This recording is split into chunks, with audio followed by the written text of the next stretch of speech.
Hello and welcome to UNESCO Bangkok website. Today with us we have our special guest, Dr. Susanne Ornager, Regional Advisor of Communication and Information in the Asian Pacific of UNESCO Bangkok. Thank you so much for joining us today. On every May, the 3rd of every year, we celebrate this World Press Freedom Day. Can you please tell us what the significance of it? Yes, World Press Freedom Day is celebrated around the world on the 3rd of May to remind us of the principles of the press freedom.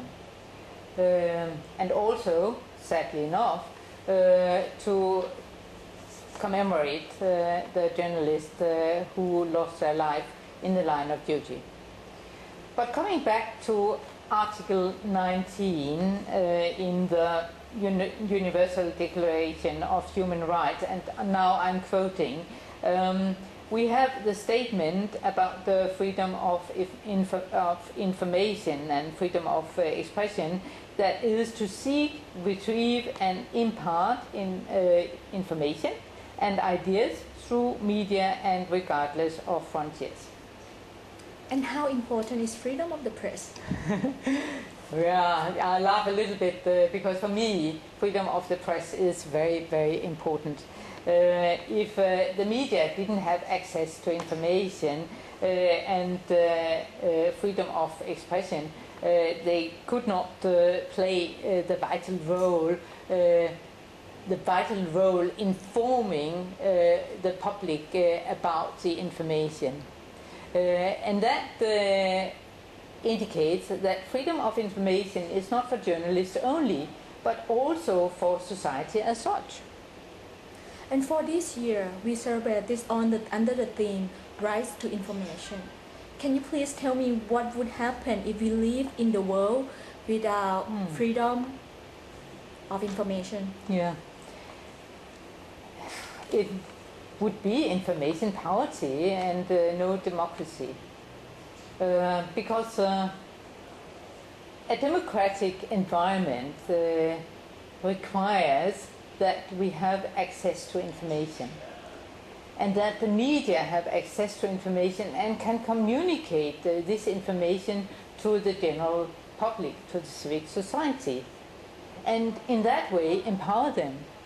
So the civic society could then be participating in public debates and other things, which will actually learn them to communicate and also make or pave the way towards democracy.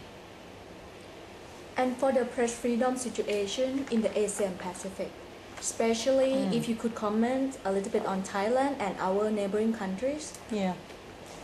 Reporters Without Borders have a list which they issue every year. The list is based on certain indicators about freedom of expression. And the list goes from number 1 to number 175. So the best freedom of expression country is number 1, and the worst is number 175 in 2009, that is. Thailand is number 130. And all the neighboring countries is below Thailand. The closest country is Malaysia, which is number 131. Having said that,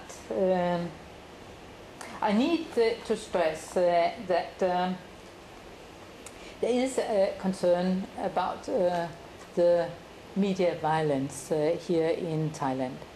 Especially the media violence we have seen for the last 2 weeks, and also about the state of emergency. A French journalist who is based here in Thailand said that the journalists are not used to cover this kind of conflict zones, and many journalists we have seen the last 2 weeks have been hit by stones or water bottles thrown by the demonstrators. So now the journalists have started to wear helmets and T-shirts from the Foreign Correspondence Club of Thailand, indicating that they are journalists. Okay. Last year, in 2009, there were 77 journalists reported dead. And these were not casualties of wars. These were local reporters covering local stories. Yeah. What happened? Yeah. I don't think that initiating freedom of expression should be life-threatening, but it seems like it's going on and on. UNESCO has launched the World Press Freedom Prize several years ago, and it will be given out every year at the main site where we have the celebration for the freedom of expression. And that will be in Brisbane, Australia this year, and the recipient of the prize is the Chilean journalist Mónica González. She cast light on the Chilean dictatorship. She was thrown to jail, she was tortured, but she remained steadfast, you could say. She's alive.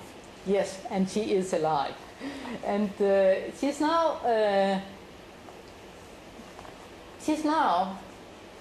giving the young generation her view of the situation.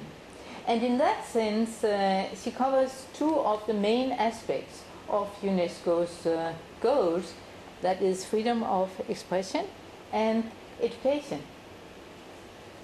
This year in Bangkok, Thailand, we also celebrating this World Press Freedom, organized by Southeast Asia Press Alliance and Thai Journalists Association.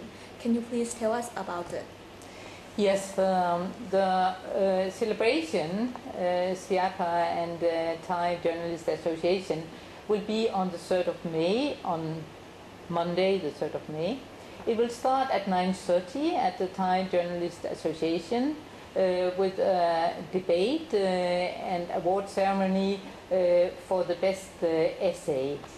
And in the afternoon there will be a walk. A walk? A walk, yes. A walk in Bangkok, and the participants will have papers, and they will distribute the papers and pens to the onlookers, yes.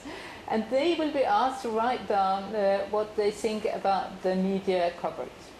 And their answers will be collected and analyzed, and the result will be shown on the Thai journalist website. I see.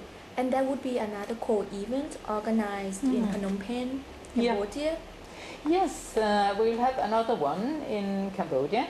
That is UNESCO, together with the UN Office of Human Rights, the Ministry of Information, and the Cambodia Press Council, and other organizations. And it will be a whole day event too. It will start with a talk, panel discussion about freedom of information. And in the afternoon there will be a session where the Cambodian Press Association and the clubs will talk about the right to information and come up with a declaration about freedom of information. But no walk? No walk. Okay. Okay, so do you have any last word to conclude on this occasion? Yes, I have. I want to say that freedom of information and freedom of expression does not exist in a vacuum. Both require that there is a political environment and a legislative environment, both international and national and sub-national too, of course. And UNESCO believes that if we have freedom of information, if we have freedom of expression, then people of different nationalities, of different culture, of different religion will learn to live together in a better way. Yeah. Okay, thank you so much, Susan. You're welcome. And thank you so much for staying with us, and we'll meet again at UNESCO Bangkok website. Thank you.